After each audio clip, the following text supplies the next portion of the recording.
अस्सलाम वालेकुम students, good morning. Hope you are all fine at home and welcome to online classes. आज हम लोग 7th क्लास साइंस का टॉपिक पढ़ेंगे respiratory system, that is on page number 15। Respiratory system, first of all what is respiration. Respiration जो है वो process है जिसमें हम लोग ऑक्सीजन को इनहेल करते हैं, कार्बन डाइऑक्साइड को बाहर निकालते हैं। जो अब हम लोग ऑक्सीजन अपनी बॉडी के अंदर ले गए हैं वो अब हमारी फूड को ऑक्सीडाइज करेगा, फूड के अंदर शामिल होगा। फूड क्या होती है, जब डाइजेस्ट हो जाती है वो हमारे ब्लड वेसल्स में एब्जॉर्ब हो जाती है, ब्लड का पार्ट बन जाती है और उसमें हमने ऑक्सीजन को ऐड कराना होता है। जब वो ऑक्सीजन फूड में ऐड होगी तो फिर फूड क्या होगी, ऑक्सीडाइज होगी। इसका मतलब है इस प्रोसेस में फूड ब्रोक डाउन होगी और फूड एनर्जी रिलीज़ करेगी। इस प्रोसेस में वो एनर्जी जो होगी हम डिफरेंट एक्टिविटीज़ के लिए यूज़ करते हैं। जो हम लोग घर में काम करने के लिए डिफरेंट यूज़ करते हैं, हम वॉकिंग के लिए, रनिंग के लिए, और इवन फूड जब डाइजेस्ट होती है उसके लिए भी हमें एनर्जी चाहिए। अगर हमारे पास एनर्जी ना होगी हमारी बॉडी के पास तो हम बिल्कुल फूड को डाइजेस्ट नहीं कर सकेंगे। Understand. Respiration is a process of obtaining energy. मैंने पूरा ये प्रोसेस बता दिया कैसे एनर्जी ऑब्टेन होती है। और जो फूड है उसे first of all broken down किया जाता है और फिर क्या किया जाता है, उसमें ऑक्सीडाइज किया जाता है, उसमें ऑक्सीजन ऐड करवाई जाती है। जब ऑक्सीजन ऐड होगी तो फिर उस प्रोसेस से एनर्जी रिलीज़ होगी। वो एनर्जी हम लोग डिफरेंट एक्टिविटीज़ के लिए यूज़ करेंगे। हम रनिंग के लिए यूज़ करते हैं, वॉकिंग के लिए, फूड डाइजेशन के लिए, हाउस होल्ड एक्टिविटीज़ के लिए यूज़ करते हैं। और रेस्पिरेशन में हम लोग हमेशा टेक इन ऑक्सीजन को करते हैं फ्रॉम एयर, एयर को इनहेल करते हैं, उसमें से ऑक्सीजन को यूज़ कर लेते हैं और गिवन आउट करते हैं कार्बन डाइऑक्साइड को। This exchange take place in the lungs. और ये जो गैसियस एक्सचेंज है कि हमने ऑक्सीजन को लेके जाना, कार्बन डाइऑक्साइड को बाहर निकालना, ये लंग्स में होता है ये पूरा प्रोसेस। और लंग्स कहाँ प्रेजेंट होती हैं, ये in the space in the chest cavity. ये हमारी चेस्ट कैविटी है, उसकी ये जो स्पेस है उसमें ये लंग्स हमारे प्रेजेंट है। और चेस्ट कैविटी को कहते हैं थोरेसिक कैविटी। नेक्स्ट आ जाएगा चेस्ट कैविटी, और इसी को थोरेसिक कैविटी का भी नेम देते हैं।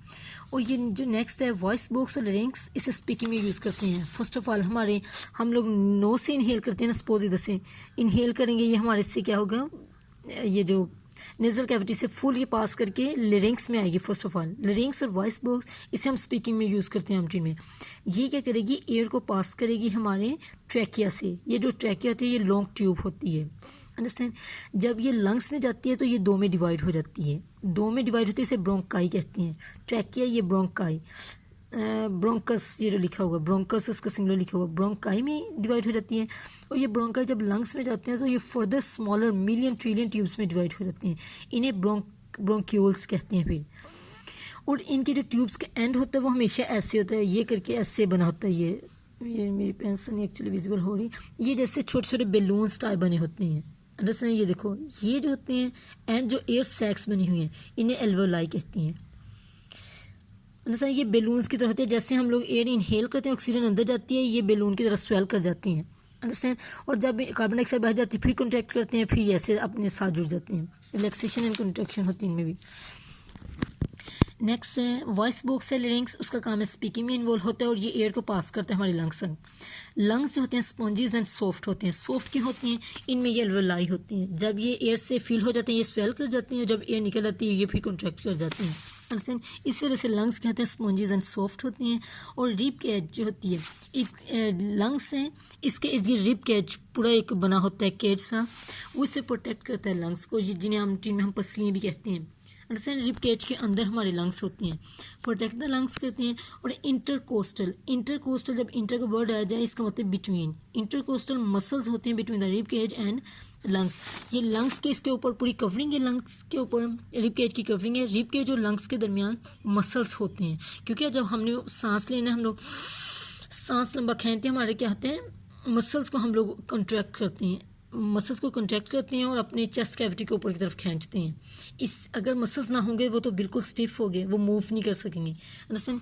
ये मसल्स क्या हमें ब्रीथिंग में हेल्प करते हैं, ब्रीथिंग मूवमेंट में जब हेल्प करनी, जब हमने एयर को खींचना है अपने अंदर और फिर कार्बन डाइऑक्साइड को माउथ के थ्रू बाहर एक्सहेल करना है। और नेक्स्ट है जब ये मसल्स कंट्रैक्ट करेंगे रिब केज क्या होगी, अप। जब हम लोग सांस लेते हैं मसल्स कंट्रैक्ट होती हैं, रिब केज क्या होगी, अपवर्ड मूव करेगी। और चेस्ट कैविटी इंक्रीजिंग, जब हम लोग वॉल्यूम खींचते हैं तो हमारे चेस्ट कैविटी का वॉल्यूम इंक्रीज हो जाता है। इसका मतलब काफ़ी ज़्यादा ऑक्सीजन हमारी चेस्ट कैविटी के अंदर आ जाती है। और जब ये मसल्स रिलैक्स करते हैं, हम सांस जब छोड़ते हैं मुँह के थ्रू ऐसे छोड़ते हैं, तब ये रिब केज क्या करती है, लोअर डाउन, नीचे को मतलब हो जाती है रिब केज। और उसके में चेस्ट का वॉल्यूम क्या होता है, डिक्रीज हो जाता है। ये आपने करके देखना, आपको खुद प्रैक्टिकली फील होगा, अंडरस्टैंड। इससे चेस्ट कैविटी का वॉल्यूम डिक्रीज होता है, इसका मतलब कार्बन डाइऑक्साइड बाहर निकल रही है। वॉल्यूम इंक्रीज हुआ तो इसका मतलब काफ़ी ज़्यादा कार्बन ऑक्सीजन अंदर आ रही है। अब डिक्रीज हुआ मतलब कार्बन डाइऑक्साइड हमने बाहर निकाल दिया। और ये वही बातें, विंड पाइप जो है जिसे लेरिंग्स भी कहते हैं, डिवाइड इंटू 2 ब्रोंकाई, ये 2 ब्रोंकाई में डिवाइड हुआ है। ये bronchi further divided into 1000 of the bronchioles में डिवाइड होकर bronchi ends up into the air sacs और एल्वेलाई, ये जो बैलून शेप होती हैं एल्वेलाई, इन पे आके एंड होती है bronchioles. Alveoli have thin and moist wall, इनकी थिन और मोइस्ट वॉल होती है क्योंकि इनके इर्द गिर्द काफ़ी ज़्यादा ब्लड कैपिलरीज होती हैं। एक्चुअली विजिबल नहीं हो रही मेरी पेन, इनके इर्द गिर्द काफ़ी ज़्यादा ब्लड वेसल्स होती हैं। ब्लड वेसल्स होते हैं, उन्होंने ऑक्सीजन को ऑब्जर्व करना होता है जैसे, इसीलिए ये थिन होती है और मोइस्ट वॉल होती हैं। गैसेस कैन पास इजीली, इससे गैसेज इजीली क्या ऑक्सीजन ब्लड में एंटर हो जाती है। लार्ज सरफेस रहता है क्योंकि स्मॉल है तो इनका सरफेस एरिया काफ़ी ज़्यादा, क्योंकि काफ़ी ज़्यादा small tiny present 1000 million trillions होती हैं। और मैक्सिमम कॉन्टैक्ट होता है विद एयर के साथ, ज़्यादा कॉन्टैक्ट होते हैं। And in contact with blood capillary, air के साथ जितना कॉन्टैक्ट होगा उतना इनका नेक्स्ट ब्लड कैपिलरीज के साथ कॉन्टैक्ट होगा। और gases to and from the surface, oxygen gas आ रही है ब्लड में शामिल हो रही है, उधर से नेक्स्ट क्या कार्बन डाइऑक्साइड बाहर को एक्सेल हो रही है, गैसियस एक्सचेंज हो रही है इनके through, gaseous exchange take place. इस जगह पे आके गैसियस एक्सचेंज होते हैं कि ब्लड में ऑक्सीजन को हम लोग एंटर कर रहे हैं, जो कार्बन डाइऑक्साइड वेस्ट है वो ब्लड से लेके हम लोग एक्सेल कर रहे हैं। और नेक्स्ट है डायफ्राम। ये डायफ्राम जो होता है ये मसल्स, ये एक्चुअली लंग्स हैं हमारे, इनके नीचे एक ऐसे कैविटी होती है, ये ऐसे कैविटी, ये शीट होती है मसल्स की। ये जब डायफ्राम कहते हैं शीट ऑफ मसल्स होती हैं, जब ये रिलैक्स करेंगे मतलब बुल्जेस अपवर्ड डिक्रीज द वॉल्यूम, जब ये रिलैक्स करते हैं ना, ये ऊपर को ऐसे स्वेल कर देती है, ऐसे रिलैक्स करके ऐसे, पहले ये नीचे वाली, अब ऊपर को रिलैक्स करके, ये मैंने अब बनाई है डायफ्राम कैविटी। जब ये रिलैक्स करेगी इसका मतलब इसने क्या करना है, एक्सपैंड कर जाना है, रिलैक्स करना है ऐसे।